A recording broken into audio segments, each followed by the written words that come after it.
Yeah, if only JP was a real man, he'd probably be here by now. But, I don't know. I guess he just wants us to fly solo. So I guess it's, my fault having to do work, but I guess we have to go without him. Welcome to the Caution Flag Contemplations Podcast with Casper, D-Watt, and JP. Join us every Monday night at 8 on YouTube or your favorite podcast platform as we break down all the racing from this week.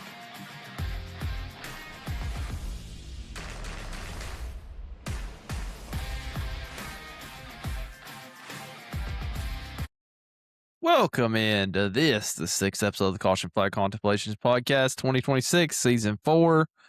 My name's Casper. With me, I got D-Watt. JP might or might not be on the way. He's doing some household duties right now, cooking a little din. So hopefully he enjoys his fitlins or whatever you want to call it. But anyways, how you doing, D-Watt? You have a good weekend hanging in there?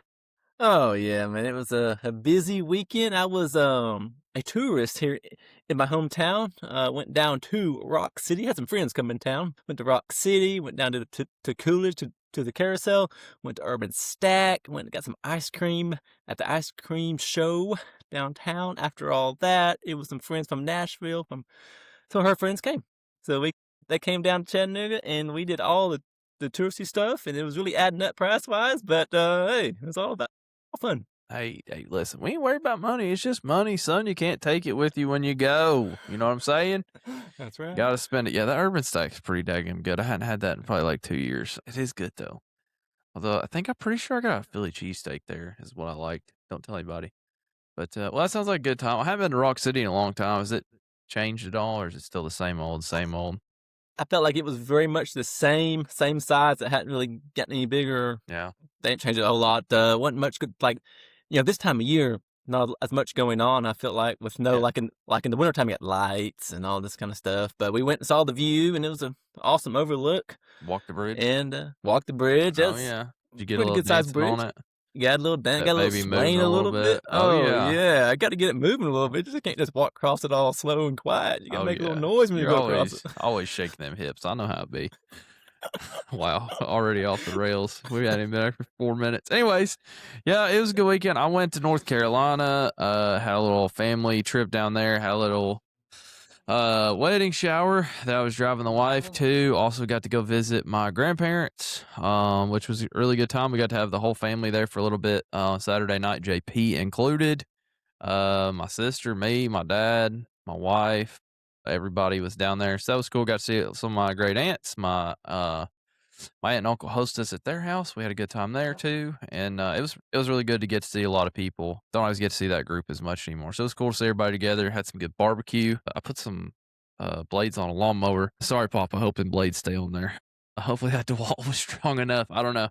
I put one extra turn on it with the old forearm torque wrench. So hopefully they'll stay on there. I hadn't done a deck belt or blades on a ride mower in a while. So hopefully they stay on there. They made at least for 30 seconds, D-Watt. So Okay. did you, since JP's not here, let's talk about his weekend for me. Guys, he might slide in here at some point. For real, I know I was talking crap. He probably will slide in here at some point. But I'll just give you his weekend update. He had a tree fall. Oh. He's a new renter, just for the record. And the Bradford pear trees, which are the death of the entire human society. One of them split in the front yard. They haven't been there for like a month now. And dude, it was in the road. I don't know if you saw the pictures he sent I in saw the the group. picture. Yeah, it was a bad time. So it's like they got home and went inside and were messing with that. And then JP's iRacing rig might also be down. I was gonna dig into that here. If he gets in here, we'll have to ask him. I heard he was having some technical difficulties, is what Pops was telling me there on Friday. He was up here with us, and he was like, "Don't think his computer started back." He went to that school for 2 weeks, and it might have been dead when he got back. But it was cool to see everybody down there. Did a 4-wheeler riding, his family. Went to North Carolina, got to see my other family on the way home. It was a good weekend overall. Very tired though. Time change while you're traveling is not like I feel like all I did was drive. It's about 6 hours there, and then we drove another 2 hours on Saturday, and then 6 hours home after working Friday. I feel like all I've done is drive. But then I got up at 3:30, started driving some more. So, but it was a good day, and overall a good weekend. A lot of racing going on. Did you get to watch any of it? Or you had people in town, so You're probably Yeah, a I didn't watch little any of it Sunday, encumbered. but I watched the dirt on Saturday night. Was a wild Yeah. feature. May have been the race of the year. Some would maybe say get car up in the grass, up above the wall. Yeah. Hey, just keep it going, baby. I don't mind it. Hey, it's probably a little safety hazard there, but Yeah, we'll get to that nonsense the walls here are kind of shortly. low there at Golden Isles, and he Yeah. tagged it, which we'll get that here in a little bit. But Yeah. he tagged it and went up Yeah. over and flipped a little bit, and that was unfortunate going for his first win there with Lucas Oil, and just not quite yet. Yeah. That works out good. I'm glad you got to watch Saturday because I was able to watch Wednesday, Thursday, Friday, and then not as much Saturday because we were doing the traveling thing. So I don't know. It was a lot of racing going on. A little NASCAR, a little IndyCar, a little dirt, Yeah, and I don't know. I felt like we can go ahead and kind of get into just overall. We'll do the dirt. We'll do the news maybe when JP gets here. I know there's a couple things I would like you and him to argue yeah. about. So maybe we'll save that for when he gets here. Lucas rolls into Golden Isle Speedway to wrap up Speed Weeks here. Um, and I think they had about 40 cars a night, something like that, Wednesday through Saturday, right Yeah. around it, which is a couple more than they had before. Not a lot, but I don't know. I just watching those races throughout the week, I felt like they were a little more regular. I think it's because I had sport classes. It just felt like more of a regular race night to me. Did you have any opinions on that? I know last week we kind of talked about some of those races with no support classes just felt weird. Yeah, it definitely felt better for me just as a fan to see some different classes out there. It kind of kept the show not going too slow, but it felt better to see other cars on the track. It wasn't just so quick, and the track got to change just a little bit more, I felt like, and the track was in good condition, and I liked the track. I feel like the fans didn't come out the best, I thought, during the weekend into the weekend. It finally was a good crowd Saturday night, but all in all, I like the track, and I feel like hopefully it's there to stay. There's no changes. I could see them not being on schedule next year or keep being on it. I kind of see it both ways with Golden Isle, but it's a cool track, and I like it's got some speed to it, which these days some of these tracks get smaller or they kind of slow them down a little bit. So hopefully that one stays like it is, which it was bigger at one point. So they are starting to change that one a little bit, but I like the track, and hopefully it stays the same. Yeah, I mean, I think overall, Golden Isle is now kind of the anchor point for the Yeah. Lucas Dirt Series. It's the track now that's been there a while. They had East Bay. East Bay's gone. So I'm with you. I don't want Golden Isle to go away. And I don't think it will. It's actually one of those things I've always wanted to do is go down there. Obviously Jekyll Island's right across, and I love Jekyll Island too. It'd be really cool to go down there and stay and do that. I think what you're talking about as far as the crowds go, the unfortunate part is, you racing early in the year, Wednesday, Thursday, Friday, nobody's taking off work to go, so it's just locals, and even with that, people got to work, and it can be a tough draw. But for me, the fan that's going to watch that on TV most of the time, on Flow or Dirt Vision or whoever happens to be racing, whether it's World Outlaws or Lucas, it just feels more like a regular race when they have a support class. If you're going to have 90 cars show up, it's one thing. But when they were doing it the other day and it was 40 cars for the whole night, that's a little low on the number. Um, when we go to Eldora, we have 90 or 100 cars signed in or whatever. It's not a big deal, but I don't know. It just felt more like a regular race season. And let's talk about the track. It seemed like there was decent racing most of the nights. I felt like being a little bit bigger track, at least it was a little bottom, a little top, a little choppy, a little smooth. Some spots to grab, so that was good. JD cleaned them up pretty well. I had him on lock the first 3 nights. Ends up tying, and then passing Scott Bloomquist for the all-time Lucas Dirt wins. Bittersweet kind of thing, I know that when Scott was around, I used to be a little bit on the hater side. If I'm, it is what it is. He may or may not have me blocked on X at one point. Uh, that's a funny story too, but I don't know. It's kind of sad to see it, but it's also cool just to know Davenport's come that far. As obviously, I mean, you have watched him a lot, and I don't know. It means it's got it. Do you feel like these races are harder to win now, or do you think it was harder, when Bloomquist was in there? It's kind of hard for me to decide. Yeah, I'd say it's probably harder to win now, but these guys can kind of get it going their way with with the setups and whatnot now compared to then. But the competition's tough.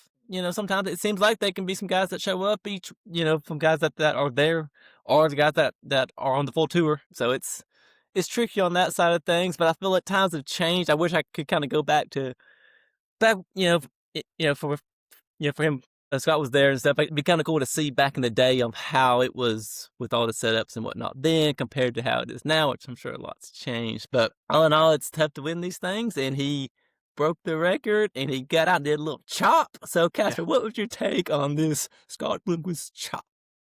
The crotch chop. Yeah, I mean, Crotch chop, I had mixed feelings on it. It took me back. This is what it reminded me of, and you can tell me if I'm off on this. I'm gonna guess you probably had the same thought actually, but it took me back to when Jeff Gordon passed Dale Earnhardt and put the 3 flag in the window, and nobody really know how to take it when it happened. I remember even watching that, like, are we supposed to be doing this? And then in that instance, Junior came to victory lane and was appreciative of it. And, and then it felt cool. And now that's a highlight that, like, I go back and watch and I'm like, yeah, no, that was a really cool moment to watch Jeff drive around with the 3 flag. It wasn't like I beat him. It wasn't it was him paying his respects. Right. And that part of it's really cool. But yeah, the crotch chop is it's a, it's a finer delicacy of body language and signs. Right. Only Scott could ever do it that way, right? Like, we've seen it a time or two. I think my favorite was probably after they put him to the back. Probably the best one he ever did. But I don't know. I mean, I think that Scott, if he was still around, I think he would have probably appreciated if he was there. I think. Just, obviously I didn't know him, but just based off interviews and stuff. What about you? Yeah, I feel like it was, I don't know of another way to do something like JD's in a tough spot. Like, he wants to do something doesn't get, it's not the wrong way, or people don't take it the wrong way or whatnot. And I can't think of another one. And, I felt like from the buzz online, I felt like everything was okay about it. I didn't see anybody getting too tore up about it. Yeah. I think we all knew it was all in a good manner, good way. And it was a good way to kind of show that he's just trying to think about him, and it was for him, he said, and all that good stuff. So, like, I'm a big JD fan, and I was okay seeing it, and Scott was a great driver, and, so it's something that's cool to see as a fan, and it kind of gives a little something to kind of watch in victory lane when, he could just get out of the car and did what he did, and then that was it, or he gave a little bit of excitement. If I'd been there, oh, man, I've been fired up probably. I'd have been Yeah. standing up and getting all excited when I seen that, and so that was pretty cool. Yeah, pretty cool for that. Yeah, I mean, I'd say the hookers and blowing victory lane probably wouldn't have been acceptable. So, no, I mean, I don't know. I think it was really cool, and I think Davenport did a good job too. Like, in his interview after he tied him, and I think Ben Shelton asked him, like, is it you could do this tomorrow? How would you feel about it? And he did a really good job. I felt like giving Scott all his credit and all that. So I don't know. I thought it was cool. One thing that it did also make me think about that night when I was kind of watching after that is just like, when we were growing up, I say, when we were 15, 16, whatever, when we first started going to the race, we would see them both a good bit, really. And that was when Bloomquist was kind of wrapping up his Lucas time. It's kind of when we've really watched racing. And then Davenport obviously kind of took over, obviously on the heel of Owens and all that too. But, like, we saw them around. And I don't know, these guys race really hard. They race really clean. And I think they never seem like best friends or anything, but they're both hard-nosed racers that race clean and, like, have respect for each other. I guess it's kinda how I felt, towards the end.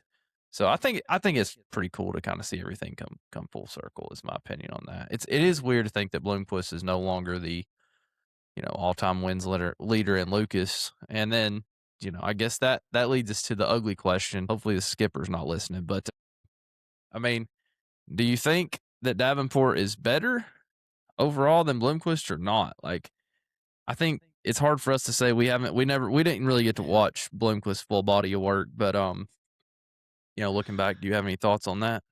I say Scott was probably better, has a lot more history, but JD is about to get 100 wins for Lucas, and that day he crossed over 100, which might be coming soon with which has been hot as of late, which he's not running the full points, I know, but I say he'll get it this year, and I think that's going to be a very special mark for him to get 100. Probably sell some T-shirts. I'd be getting one for sure. Yeah. Shirts, hats, koozies, and it's hard to win these things. And with each race that he's there, he's got a good chance of winning as long as he can have all his stuff together and it all falls his way. And as of now, in the next maybe 5 or 10 years, then it maybe could shift where he gets 100 plus wins in Lucas, and then he might be. Some might say he might be the GOAT here in the next. He might be the next big name that we're there might be some other guy come in there in the next 20 years, and we look back at JD's time, and as it starts to kind of go away, there may be another bigger name, and then this bigger name, let's see what he can do. Can he get up to 100 plus wins in his time? So it's a lot, and I'm glad that we're around now to kind of keep up with this, because we saw Scott's end. Now we get to see JD's almost from the start to the mid to the end of it, and I'm looking forward to seeing what's next and how all things change in the sport. Do we see these guys get a bunch of wins still? Is it going to get even harder to win with some of the rule changes and the tracks and comers and goers? So I'm looking forward to, as a fan of. It's kind of cool to see the past, the present, and then the future. Yeah, I mean, I agree with you for sure. The one thing too is like it's hard to compare greats. The series only, I think you quote me. I'm not 100%. I'm pretty sure that Lucas or Oil Dirt Late Model Series, I believe, started in 2005.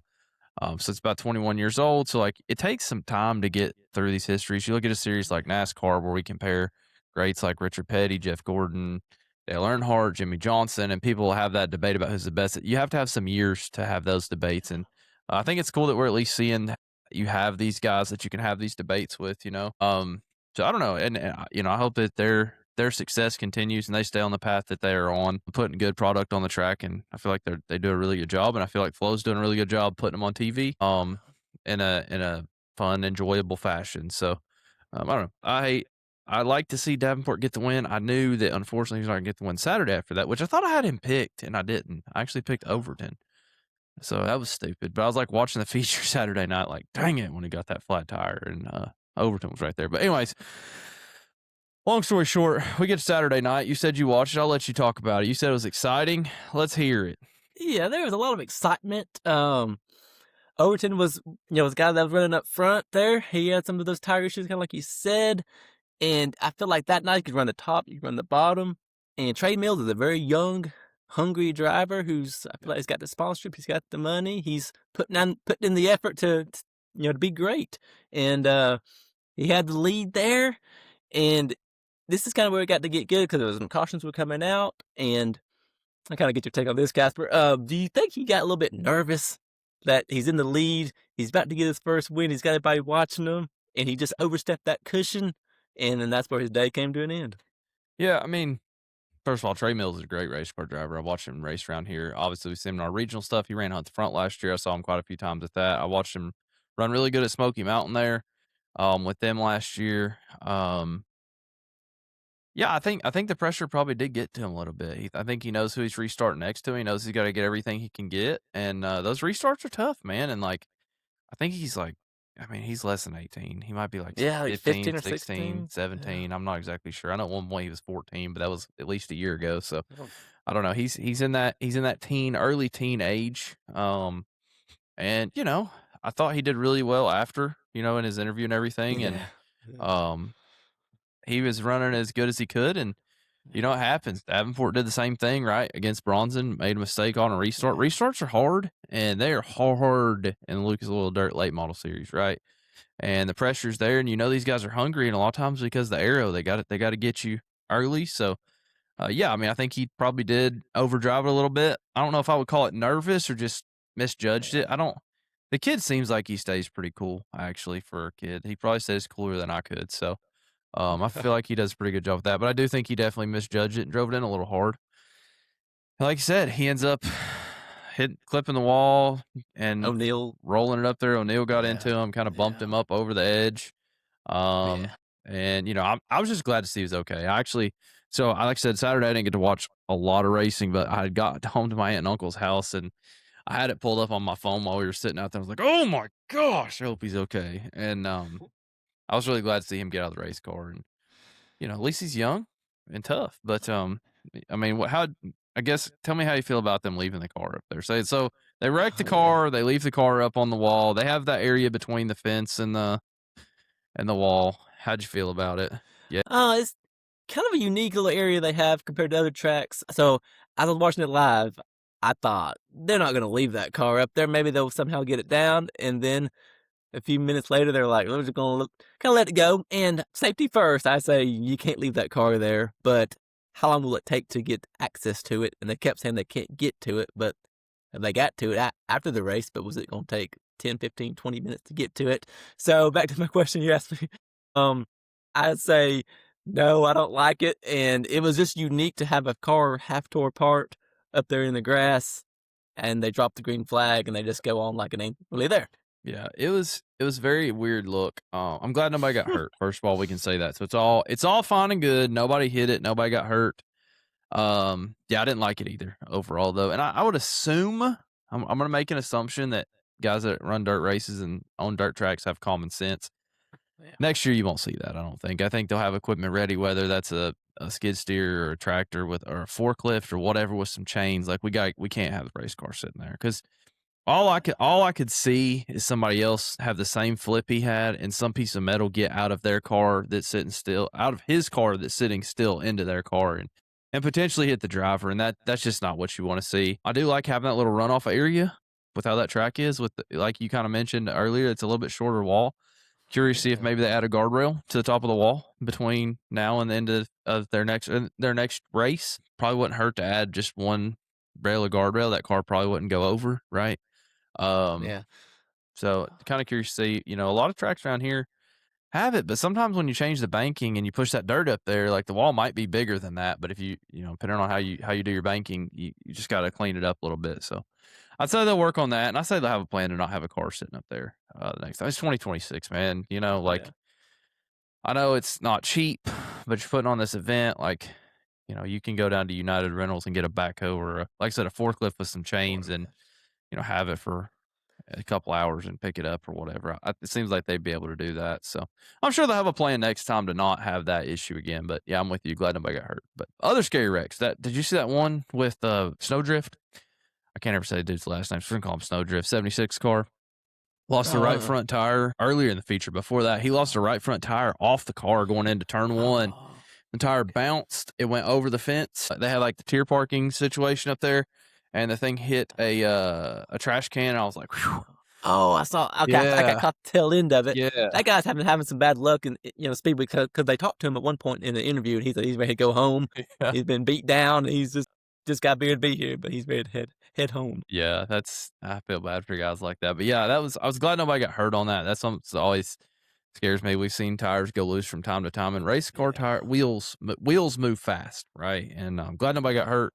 One Indy 500, we didn't total any Chevy Cruises, but definitely a good reminder to everybody as we start our 2026 season, going to the racetrack like I'm going this weekend. When you're at the racetrack, pay attention, be careful.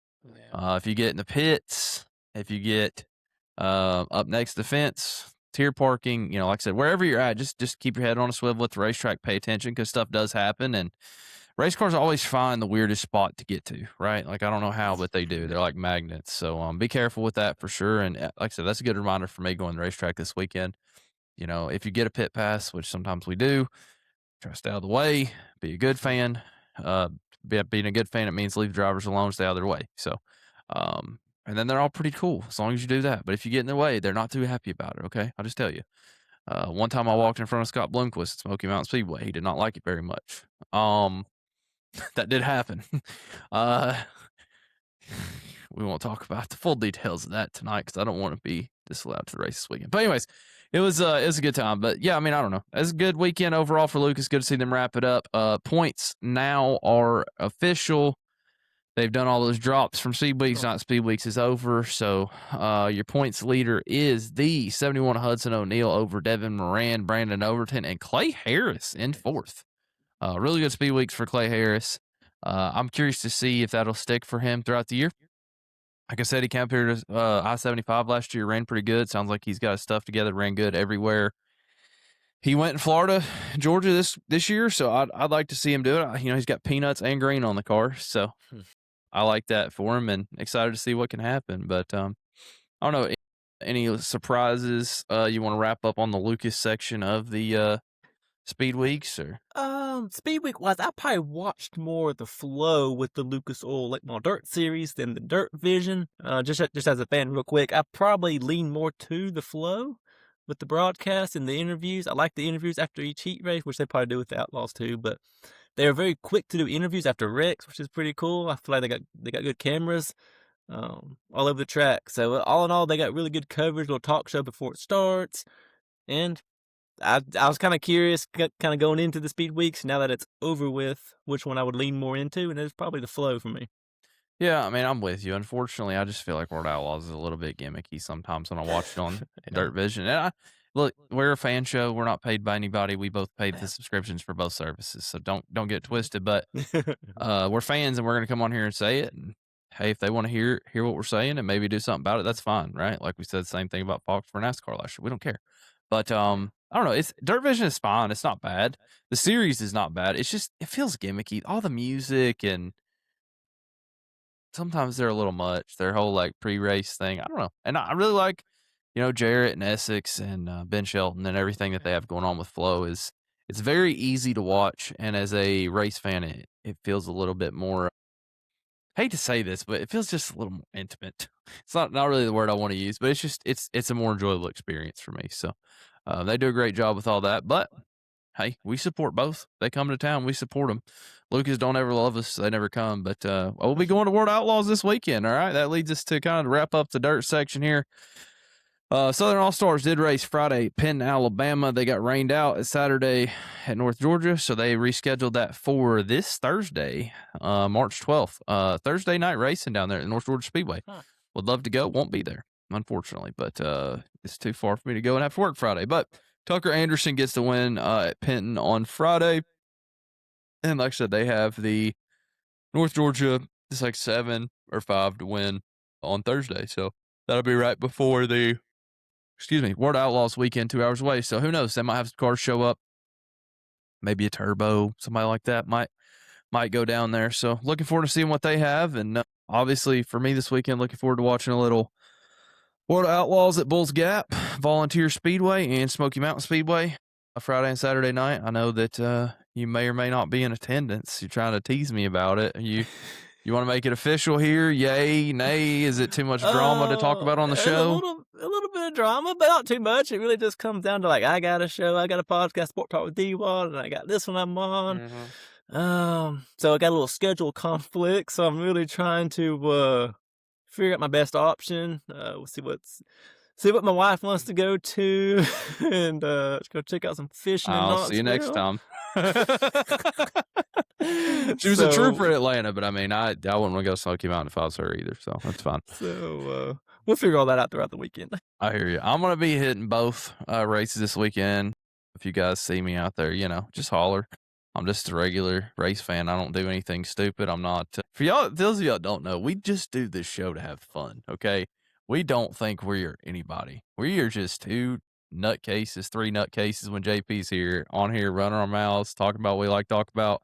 This is a phone conversation that we could have if we wanted to on a weekly basis, but instead we just do it and record it and put it out here for you guys. So, but it's just as much for us as it is that. So if you see me out there, feel free to hang out. I'll probably have some hot dogs. Since D-Watt's not coming, I'll probably have a couple extras. So, just feel free to stop on by. We'll probably be back there in the tier parking, probably have my kids. So looking forward to that. And then Friday, I'm going to try to head up there to the Bulls Gap. We'll see what happens. I hadn't done that. We got Sportsman at Bulls Gap Friday night and Sportsman and front wheel drives at Smoky Mountain on Saturday night. I-75 will also be back with a full card again. They raced this last weekend. I don't know if you saw that, but they did have their opening weekend, and they'll be back this weekend too. So I don't think the run Sportsman is. I think they're skipping Sportsman because Sportsman's going to be at Smoky Mountain. At least I hope they are. So I got one for you, Casper. Yeah. What is your favorite track? Is it Smoky Mountain or is it Bulls Gap? in Tennessee, Yeah, or just those two in general. out of those two, Yeah, those two. So Bulls Gap is a track that I haven't been to as much. There's some things that I really like about both, and it's hard for me to pick one. So this is what I'll tell you. I think overall for like the casual fan viewing experience, like to spend a day at the racetrack, I think Smoky Mountain's probably a little bit better. They're a little bit more fan friendly as far as like tier parking. You go into tier parking, you get a pit pass, get to walk back and forth. They got really nice bathrooms. They got good concession stands, all kinds of nice stuff set up. They have a guy out there selling pork skins. They're fantastic. If you hear them yell, just say yes, please. Give them some cash. Take 2 bags. Okay, you need it. But as far as the racing goes, the racing over the last 5 years has probably been better at Bulls Gap. I think that there's something special about turn 2 up in Bulls Gap at Volunteer Speedway, if we have to call it that. I don't know. There's something about watching guys like Mike Marlar, Jimmy Owens, Davenport at times, Vic Hill, the local Tennessee guys that can run that turn two right in the high side and just barely spark the corner and come down the track, exit off turn two at Volunteer is something that you won't find many places. People talk about banking at Tazewell, and Volunteer's got all that right there. And Vic Hill's, he's done a pretty good job, since he's taken over the track and stuff. I know me and you had some issues when it was XR promoted, but it's not XR promoted anymore. So I don't know. Overall, racing's probably better at Volunteer, but Smoky Mountain is a great time for fans, and especially family friendly for the kids. They got the juice box races where the kids go out there and do that, which is really cool. I think you can sign your kid up to do that, maybe. And then I don't know. The racing's gotten a lot better at Smoky Mountain. I felt like Yes, last year, at the end of the year there, I think it was the Hunt the Front was the last one I went to there, maybe in September, October, something like that, and maybe in August. But I feel like they really got that turn 1 and 2 dialed in with the wall. I do. Smoky Mountain Speedway, if you're listening, I'm not saying you have to, but if you could put a wall up in 3 and 4 and get that same banking, I think your racing would be just a little bit more to my liking personally. But like I said, they've done a lot of work. They made it a lot better since they shortened it up. It's a lot better than it was when it was the long configuration. I had a somewhat lengthy debate with somebody about that. Do you agree with that? That it's better now that they've shortened it up and it's not just one line? yeah.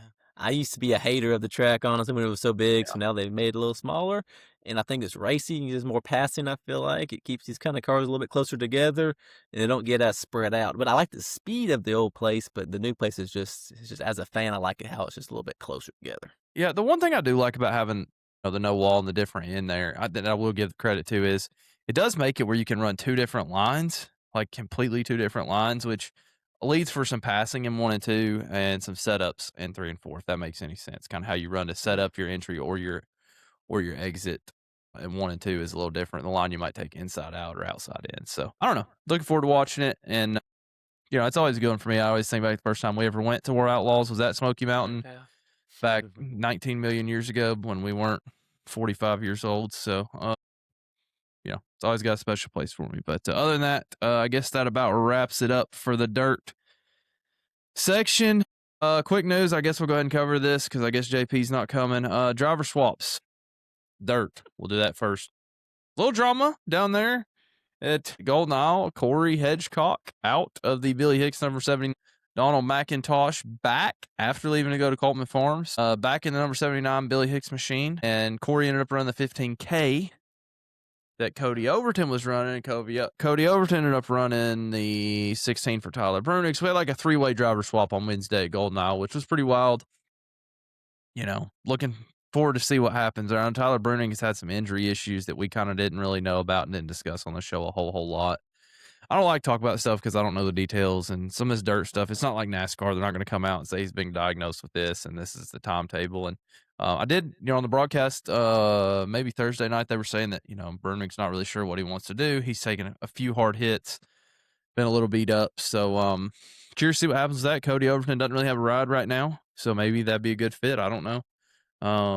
Corey Hedgecock, I saw right before we started recording, and we started recording 30 minutes late, and Corey posted 5 minutes before a picture of which I have the door panel behind me back here, and D-Watt's got one over there too. But so looks like Corey's going to be in his own car this weekend with the World Outlaws. Don't know if he's going to continue on the Lucas Tour or not. I'll be curious to see as far as that goes. He is not in the top 10 in Lucas points. He is currently, man, we took a nosedive down there last weekend. So he is currently 30th. So I don't know. I don't know what he's going to do. I know originally the plan was to follow them all year. He's back in, it looks like, their own car this weekend, and with Penske Shock. So we'll see what happens. I'm assuming it's a Longhorn. Really curious to see what happens there. And, he's one, you take him out to Smoky Mountain or Volunteer, a little something to prove probably. He's probably not feeling too great right now about what happened with the 79 team. Not really surprised to me that it didn't work out. Obviously, we were all pulling for him, but some guys just ain't meant to work with people, man. There's some guys out there that just don't. Jimmy Owens, I think, is kind of the same. Like, he has to work on his own stuff in his own shop to be good. He tried it the other way, and it just didn't work out for him. That's nothing against him, but there's some guys just got to know what's going on with their own car and need to be able to make their own changes and have done it for a long time. And That's just what they're better at. So we'll see what happens. But I would watch Corey this weekend, particularly if they got a fresh bullet in that thing. I've watched a pissed off Corey Hedgecock. It's not usually slow. So we'll see what happens there. Obviously, Jimmy Owens back in the Vic Hill machine too. So Yeah. So what is your thought on that car, Casper? We got the blue, you got the yellow. What do you think about this 20 car? I don't like it. Sorry. I don't either. It was okay when Vic was running it. It's not, it don't do it for me. It looks really bad with a 20 on it. 20 is a number that when you run on a race car, for some reason, it will make the car look fat, like a fat man standing still. And you got to have the right paint. Jimmy always had it with the black and orange or the black and the green is really my favorite. So to me, I would like to see Owens go back to just straight black, a little ghosted in green highlights, outlines, and white, and just go back to that. But I'm just glad he's got a ride, after kind of Yeah. some stuff we've seen this year. So hopefully see him have some good runs. I got on the Mike Marlar shirt. I would assume Mikey will be there. Mikey can run that place pretty good Oh, too. yeah. I would expect to see the Tennessee boys up there. And look, my hope is when we bring these tours to Tennessee, I want to see Tennessee run well. I don't care who you are; it doesn't matter. I want to see Tennessee look good. I want to get us back on the scene, baby. Jimmy struggled a little bit. Obviously, Scott being gone, so I want to get back in the thick of it. So I hope anybody from the state of Tennessee wins both races, Friday and Saturday night. So, all right, moving on. I guess this brings us to NASCAR. I was really hoping JP would get here, but I guess he didn't. So I guess let's just go ahead and talk about it. Cletus McFarland signs on with RCR for 3 O'Reilly Auto Parts Series races in 2026 and in 2027. So kind of a big time deal. Went on Dale Jr. show, made the announcement. I don't know if you paid attention to any of that, but I saw some clips of it. I would like to hear your opinion. And there's a couple different things I want to talk about. One, first off is the NASCAR part of it, the approval process. I'd like to hear your thoughts on that. And then two, do you feel like whether you like that or not, that he did the right thing by going on the download and asking Junior for advice? And did you feel like that was sincere, more just kind of what he had to do? So start with do you feel like Cletus McFarland should be allowed to race NASCAR O'Reilly Auto Parts Series, and then finish up with how is he handling the situation he's in?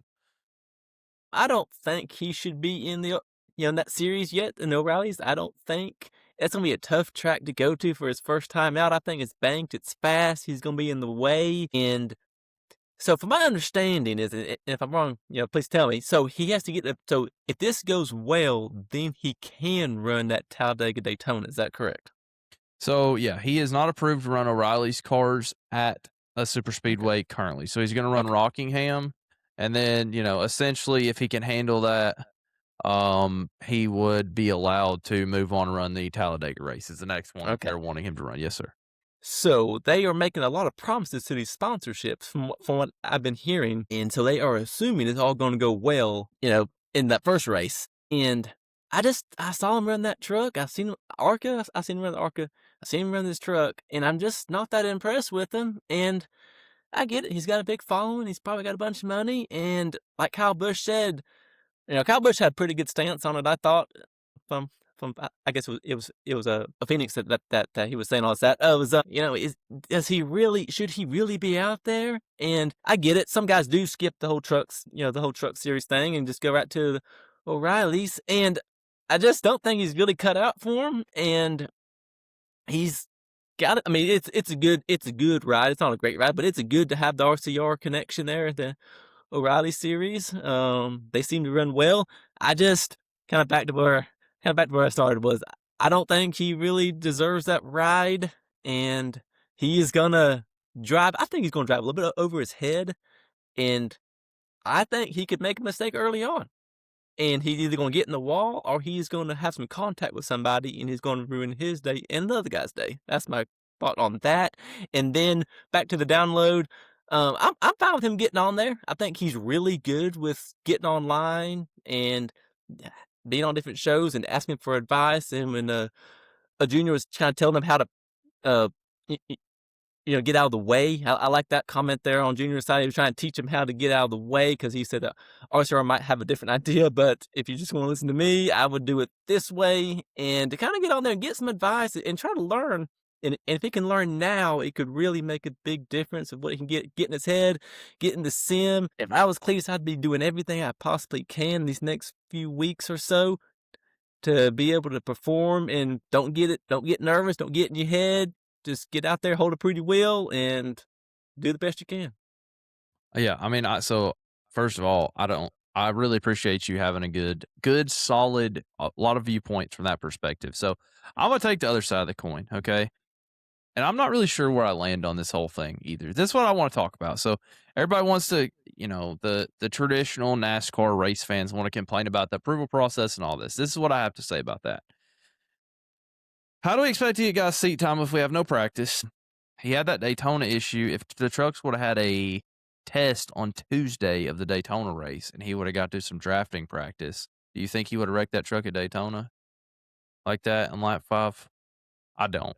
He just Nah. didn't know that. I mean, especially after listening to the junior interview, he did not know it was going to get that light. And I feel like he does the right things. Try to just take himself out when he spins. He does all the right things. He doesn't try to be a hero. He don't try to save it.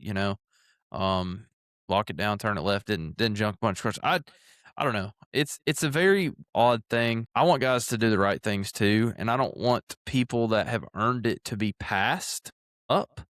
But I also understand something that not a lot of race fans like to hear, and so I hate to be this guy, but the old I'm giving it my best every weekend, and doing the old traditional good old nice clean cut guy interview. Thank your sponsors. Thank you so much to Fastenal for giving me this fast forward today. Is just not that ain't doing it, and as somebody that can appreciate like the new age stuff, and like somebody that's moved on from like, we're not going to have the old cars. This is what we're doing now. Cletus McFarland has 4.6 million subscribers on YouTube. How many subscribers do you think NASCAR has on YouTube? Like, I don't know what they have, but I'm going to guess it's probably less than that. It's 1.6. So, but if you do that math, that's 3 million more eyes that can see Cletus in a world that's ever changing and going away from TV and to YouTube and to social media. And I just don't see how that can be bad for NASCAR. So from his perspective, this is not the other thing I like playing with this RCR thing is he wasn't out looking for it. They came to him and said, "Hey, we want to do this. We want to make you better. What do you want to run?" And I think he was kind of thinking he wanted to just focus on super speedways, which I'm kind of actually okay with. I think, because he's not going to do full time. He's not going to run half a schedule. So, like, it might be good for him to just focus on, a full time super speedway deal and just do that. But like you said, he needs to be in the sim and all that. And that's one good thing with being with RCR. He's been a Chevrolet sim now. Not something he's been in before. He talked about that on that download. I don't know if you heard that, but he basically was like, he went and did a sim session with Jesse Love at Rockingham. And he said he learned more in 5 minutes of that than he did in his entire other laps that he's raced.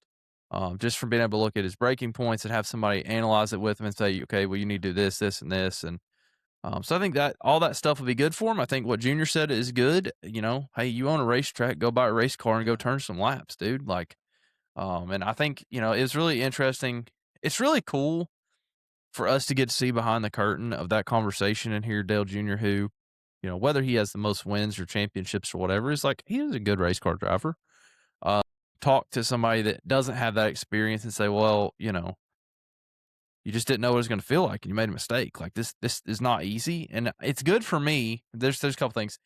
Cletus wins at everything else he does. So it's good for me to see him not come in and win. I think that shows how much talent it takes in the sport that we love to drive. It's not something that just me or you can go do tomorrow, even though sometimes we'd like to think we can't. So there's that. And then it was really cool to hear Cletus and Dale kind of have that discussion of like talking about, this ain't my Crown Vic. Like, and he talked about it's, the wedge and how these cars roll over and all that kind of stuff. And like, and take his advice and say, okay, I'm gonna go get these late models. And he was already in one before he went over there. And I think he's bought 2 is my best understanding. And, I'm a big supporter of all grassroots racing. I know generally around here, we generally do dirt. I know we want to go to Newport this year and all that, but like, if he wants to run asphalt short track, I don't see how that can be bad for racing to have Cletus McFarland running the Cars Tour, running ASA, or running any pro late model race, super late model race, any of that. I don't see how that can hurt racing. I think more eyes, the better. So, Yeah.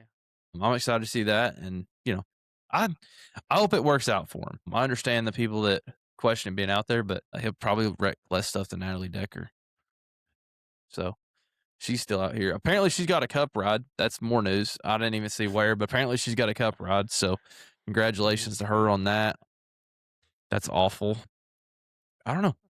I guess that about wraps it up on that. Was there any other NASCAR news to talk about? We're not talking about the lawsuit. We talked about that last week. Screw it. I'm done talking about that. Scroll back up here to the news. Bowman's got a little bit of news there with him being out Yeah. of the car. I'll kind of go first real quick, Yeah. and then we kind of move on. My take on this, Casper, would be my first thought was he's out for the year, I think. I don't know firsthand about this whole sickness deal, but my dad knows firsthand on it, and I know other people that was kind of getting involved with it.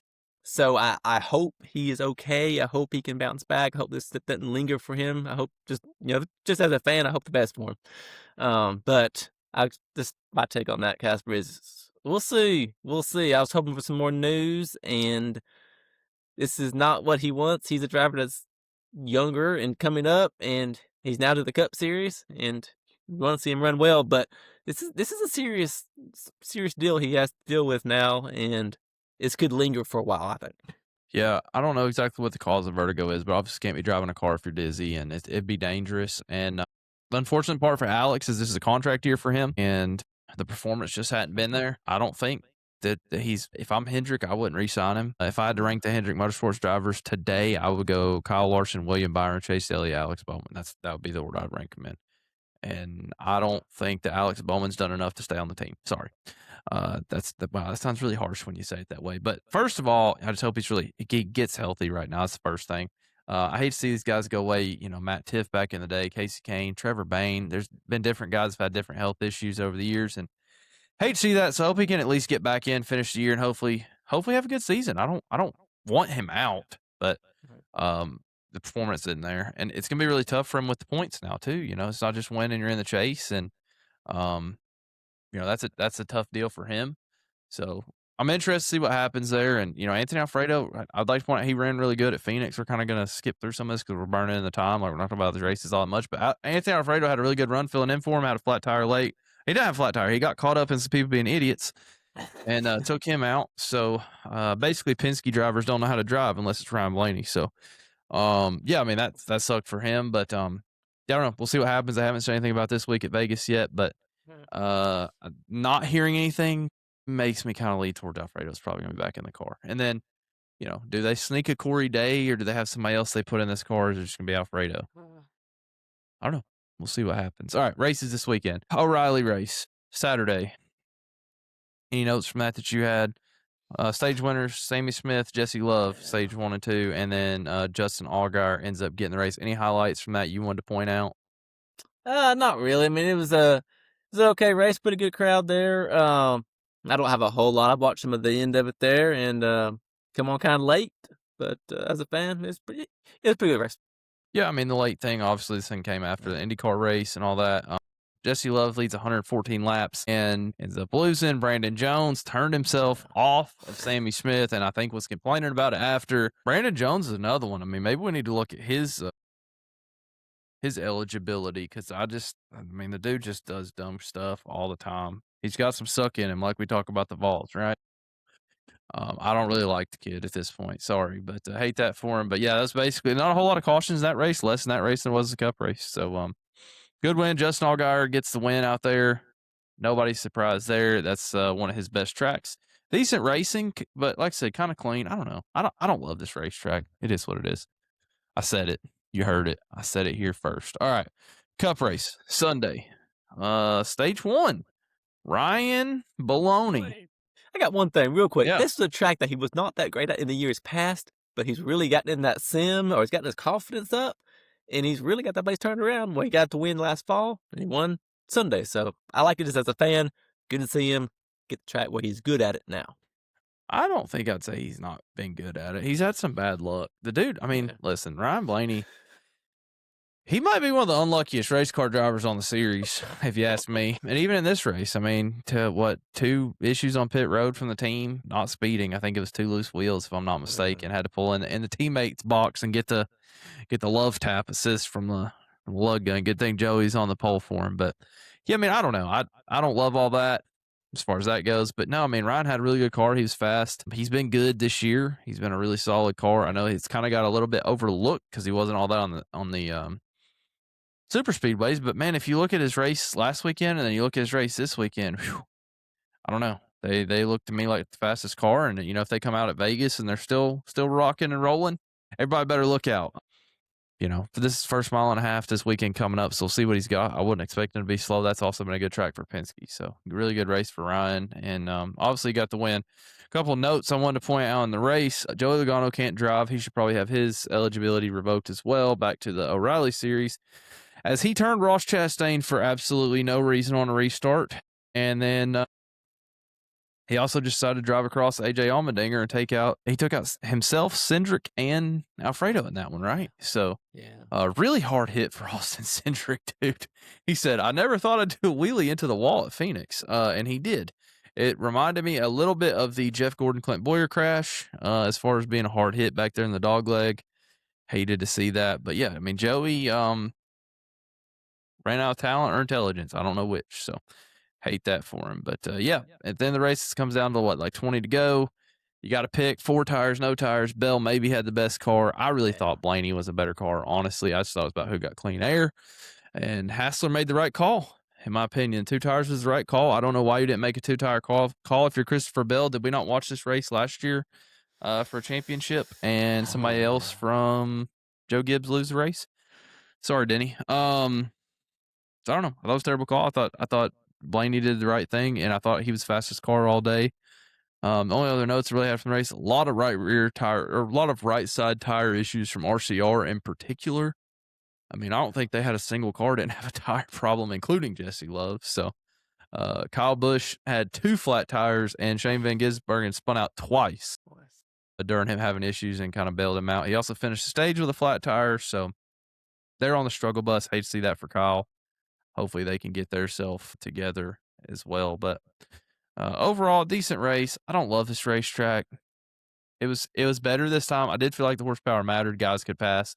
Blaney passed a bunch of cars. I watched some guys make some runs, fall off. So I do think the horsepower in the tire compound was a really good deal as far as that goes. How'd you feel about Blaney doing a burnout? He don't usually do burnouts. What was that about? Yeah, it doesn't really do. Yeah, I saw the highlight of the burnout. It kind of spun around a little bit and didn't put the car in gear. And he was doing his interview, and it started kind of crawling away a little bit. So he had to jump over there. But he's like, he gets out of the car.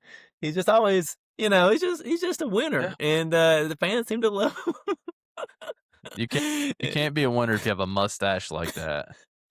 Get the squirrel off your face, kid. Yeah, it's getting pretty excessive at Casper, and I might try to get something going like that. You know what I'm saying? Put a little Blaney and get a little stash going. You can do See how that long it lasts. You can do Sport Talk with D-Watt. I'll edit it on here. Yeah, I don't know, but really good race for Blaney. Kind of overall look at the NASCAR points, if I can get them pulled up here. I just kind of wanted to point out a couple things. Some guys made some big recoveries, including those Gibbs guys that were really far back there at the end of that. I had it pulled up and I have lost them. There we go. Point standings. Here we go. Tyler Reddick still the leader. Ryan Blaney second. Bubba Wallace third. Chase Elliott fourth after a terrible day. That's good that he's still up there. Shane Van Gisbergen, 5th place in points. Yeah, 5th place in points. That's, I'm telling you, SVG, y'all better be on the watch out. I mean, he's run good everywhere. After spinning twice, he still finished 17th in Phoenix. He's got some stage points. He is in the top 10, like dang near every time I go through the ticker. So good run there for him.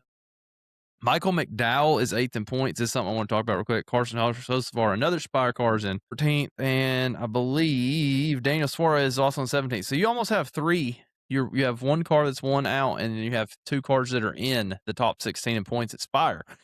So do we think Chris Gaypart was cheating? Because I don't know if you've noticed, but Spire has been in every race.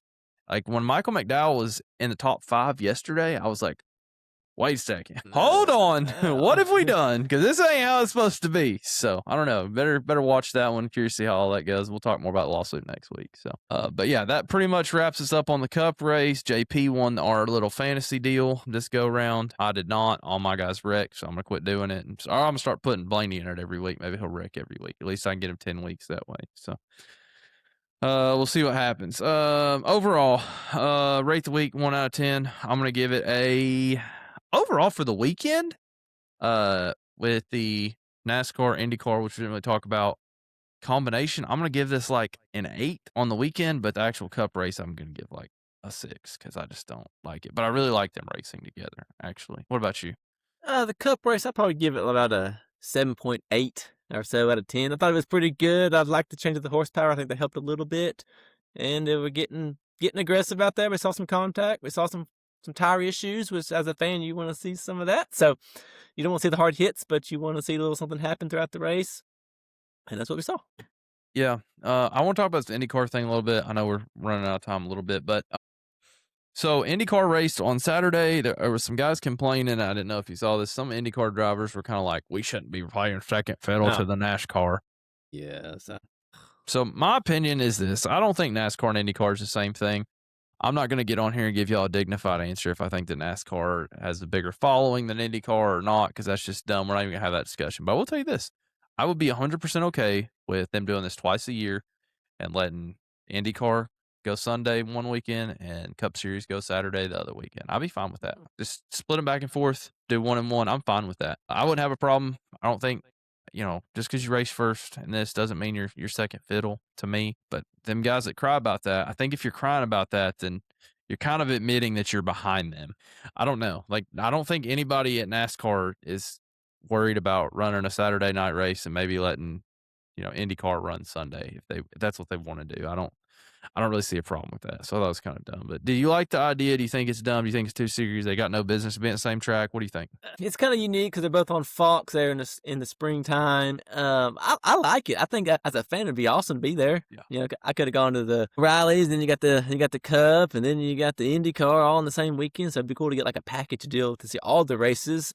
I think it's good for the sport. You get different fans to see the different kinds of racing. It might be the guys that love the NASCAR or the guys that love the IndyCar. Maybe we can come together. They're both on Fox, and I'm good with twice a year at the max, and let one kind of run one on Saturday, one Sunday, kind of like you said. I think it's a good look for the sport. I'd really like to see this would be my dream weekend if the city of Nashville can make this happen. Cars Tour Friday night, Nashville Fairgrounds, IndyCar or NASCAR Saturday night at Nashville Super Speedway. Maybe run trucks for O'Reilly early in the day, and then run the other of the series on Sunday. And I think that'd be really cool, man. Like a full weekend, all the ways top to bottom. If we can find a dirt track close enough, just go ahead and sling them out there. I don't care. It'd be fine with me too. But I think that'd be cool to kind of see a combination like that. Or this is my other one. If Nashville could ever do the street course again, I would love to see Cup cars on Saturday, Nashville street course, Indy cars on Sunday. I think that would be a really cool way to do it. When we go when we go more to their tracks, let them run Sunday, let us run Saturday at their tracks, and vice versa. So I don't know. I think it'd be cool, but we'll see. All right, picks this weekend. D-Watt gets the win. JP did have a win with his flex of George Russell in Formula One. As D-Watt already knows, I banned that. Thank you. Formula One picks are no longer allowed. As I said last week, if he won, that was going to be it. So he got a win. D-Watt wins the tie over JP. Poor guy. So anyways, that leads us into this week. We are switching this back up. I decided back more to kind of how we do it on Sport Talk with D-Watt. Y'all be sure to listen on Friday morning, Thursday night. Okay. Me and D-Watt's going to talk about basketball here coming up, I would assume. So looking forward to a little bit of that. But so we're just going to go, we're all going to pick 3. Formula One's banned. So pretty much you can pick whoever you want. I guess since you won, I'm going first, then you, then me, then you, then me, and then I guess JP's going to have to text his in. I hope he's doing all right out there. JP, if you listen to this, we love you. We miss you very much. So all right, I'm going to go. Let's see, where are we at? Vegas. I hate to say this out loud. Give me the 22 of Joey Logano to win at Vegas. What about you? Be what? Give me the 20 car Christopher Bell to get the win Sunday in the Cup race. No. Um, let's see. I'm gonna go little mix up here. All right. Give me. I really don't want to say this, but I really do. Give me Jimmy to win Friday at Bulls Gap for sure. Yeah. I All don't know. right, go That's a ahead. tough one. Give me the South Carolina man. Give me Chris Smoky Madden to get the win at Bulls Gap Friday night. That's not okay at all for you to pick him, but he does win there a lot. He does. All right. Give me Nicholas Hoffman for the win at Smoky Mountain Speedway on Saturday. It's a good pick. O'Reilly's Las Vegas. Give me Jesse Love to get the win. He's on a heater this year. For sure. Is Zillich running that race? Do you know? Did you happen to look up I don't think I've seen an entry list for that race. Probably hadn't on Monday yet. So, in fact, I know that it's not official because, I heard some other insider information today. So we'll see what happens there. I don't know. What are you looking forward to watching the most this weekend, racing wise? Or I know you probably be paying attention to that fishing. So Probably that Bulls Gap. I think that's gonna be. It's just awesome. I love Bulls Gap. It's probably my favorite track. It's got the banking, that turn 2, like you say. It's awesome. And they get it up on that wall, up on the guardrail, and they let it rip. And it's just a cool track. I wish it was closer for me. It's probably closer to 3 hours for me to get there. yeah, I'm so not close gonna to say here. I'm not going Friday, but I'm gonna see what I can do for Friday. But yeah, I'm looking forward to that. And then Vegas, just gonna see how they race out there. I used to not like Vegas at all as a track, but it's really starting to kind of grow on me a little bit. The past few years have been better, and I like how it's quick. It's kind of narrow. It's not as wide as some of the tracks, and hopefully we see some good racing out there. Get some good 2-wide racing out there in Vegas, and hopefully we then get a Ford back in Victory Lane would be great.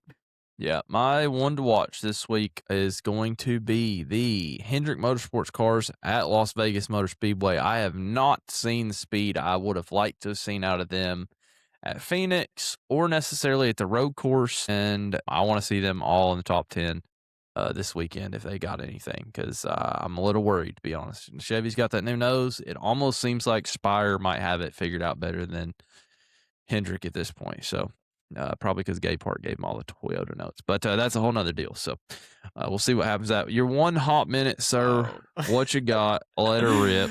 Oh man, I got a phone call from somebody about to go to that Cars Tour race in Nashville, the one with the one up there at the track up there in Nashville. I got a phone call. I will be in Birmingham, Alabama for a baseball game, for a minor league baseball game, so I will not be going to Nashville Fairgrounds for the Cars Tour to go see Dale Jr. race. New track, new series, but I ain't gonna make it. I don't know when that is, but October 3rd, Junior's maybe going to be racing at Newport, they said. So at least Cars Tours at Newport October 3rd. Well, sorry, not going to make it. Have fun at your baseball game in Birmingham, that crap town that it is. My one hot minute is going to be people that go on Facebook and create drama when drivers make changes and just post just absolute garbage on these drivers' posts. I mean, you got guys down here that get kicked out of rides, get fired, blow up, have wrecks, and you got guys that go on Facebook and they're like, "No, you're an idiot," and just get off there, man. Like, if you don't like them, it's fine, but my God, why you got to torture these people on Facebook? Be nice on the internet, okay? That's my hot topic. You people need to be nice, and if you're not, get yourself a podcast and run your mouth like we do, okay? And call it the crap flag contemplations, all right? Because you're stupid. But anyways, I guess that about does it. It's been weird with no JP. He hadn't texted us anything else since the show happened, so I guess he's abandoned out there in the wilderness. But hopefully he gets his tree cleaned up. I'm waiting for him to text me and tell me to come down there with a chainsaw. So if I'm coming down there tomorrow afternoon, I'll give you a call. You can come help out too. But we'll see what happens. And I guess other than that, you got anything else you need to rock out? What's first of all, follow us on YouTube, Apple Podcasts, Spotify, whatever. Maybe clips, probably not, because I've slept for 4 hours in the last 2 days. So it's probably not gonna happen tonight. I hope it does. So maybe we can get some more people watching these things. But be sure to catch us on Sport. The next one. Well, See you in the next one. No. Sport Talk with D. What? Oh yeah, Sport Talk D-Bot Thursday night, Friday morning. We're gonna have a show and talk a little basketball, talk about the Vols, A little baseball talk in there. So it's going to be a great show coming up here soon for the tournament. We're going to kind of break some of that down, maybe give some thoughts on the different, got all kind of different tournaments coming up with March Madness. So looking forward to the big tournament. Looking forward to this weekend's tournament. Yeah. See what the Vols can do and other teams. I'm just going to go ahead and say this live on air. I shouldn't, but I think we should have a joint March Madness bracket culmination, caution flag contemplations, DWAT group. We'll do it on the ESPN Tournament Challenge app. Y'all be sure to download that app this weekend. Expect us to be talking about it on Sunday, and we'll get something recorded Sunday or whatever to get people on there. Maybe make us a little clip. I hope you make one that we can share it on both or something. But I think we should do that. Have a sport talk with DWAT versus Caution Flag Contemplations podcast, and we can just show that race fans know more about basketball than DWAT. So we'll see what happens there. I think that'd be cool if we did that. We'll be looking at ESPN Tournament Challenge probably. DWAT might be a CBS guy, but I'm an ESPN guy. So we'll see what happens. We'll get something out here next week, and we'll do that for fun. So if y'all be sure to get us in there and talk some smack. Other than that, thank y'all for listening. Hammer. I don't know where it went. I think this is it.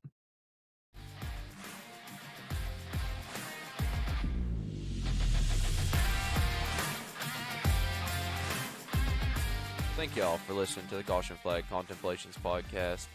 Our theme music is Hard as Steel by Alex Productions. Thank you all for listening. Hammering down. Find a good race to watch. We'll see you next time.